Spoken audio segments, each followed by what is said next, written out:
Hi friends, எல்லோரும் நல்லா இருக்கீங்களா? இன்றைக்கி நமக்கு கேரளா ஸ்பெஷல் புளியஞ்சி செய்யலாம்.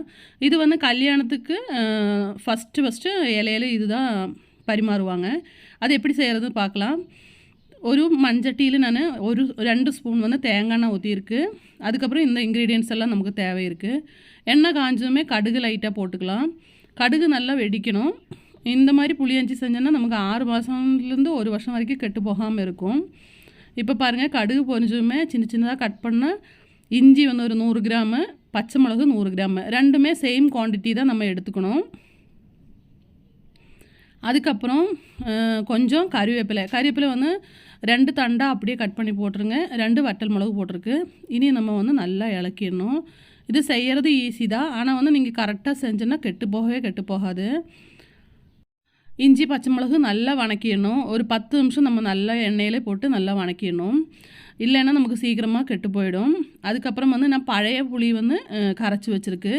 இது வந்து ஒரு 1/4 கிலோ புளி வந்து நல்லா கரைச்சி வடிகட்டி வச்சுருக்கு. இது நம்ம முதல்ல ஊற வச்சு வடிகட்டி வச்சோன்னா நல்லாயிருக்கும். இஞ்சி புளி செய்கிறதுக்கு எப்போவுமே பழைய புளி எடுத்தால் தான் நல்லாயிருக்கும். இந்த டைமில் வந்து நான் ஒரு 100 கிராம் வந்து வெல்லம் போட்டிருக்கு. இதோட டேஸ்ட்டு வந்து இனிப்பு, புளிப்பு, உப்பு எல்லாம் கலந்த மாதிரி இருக்கும். செமையாக இருக்கும். ஜீரணத்துக்கு நல்லது. அதுக்கப்புறம் தேவையான அளவு உப்பு போட்டு நல்லா கொதிக்கட்டும். இந்த தண்ணியெல்லாம் வற்றி நல்ல கிரேவி ஆகணும். இப்போ நம்ம இதில் தேவையான மற்ற பொருள் போட்டுக்கலாம்.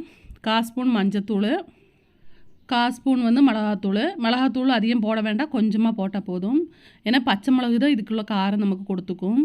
அதுக்கப்புறம் மெயின் தேவையான இன்க்ரீடியன்ட்ஸ் வந்து பெருங்காயத்தூள் தான். பெருங்காயத்தூள் ஸ்கிப் பண்ணாமல் போட்டுக்குங்க. கொஞ்சம் ஒரு 2 ஸ்பூன் அளவுக்கு போட்டுக்குங்க. இப்போ வந்து இந்த மாதிரி கொதிச்சுட்டே இருக்கட்டும். கேஸ் சிம்மில் வச்சு இந்த மாதிரி ஒரு கரண்டி வச்சுன்னா நமக்கு வெளியே போகாது. இப்போ பாருங்கள், திக்காயிருச்சு. இதுதான் கேரளா ஸ்பெஷல் புளியஞ்சி. பிடிச்சிருந்துன்னா லைக் பண்ணுங்கள், சப்ஸ்கிரைப் பண்ணுங்கள். தேங்க்யூ.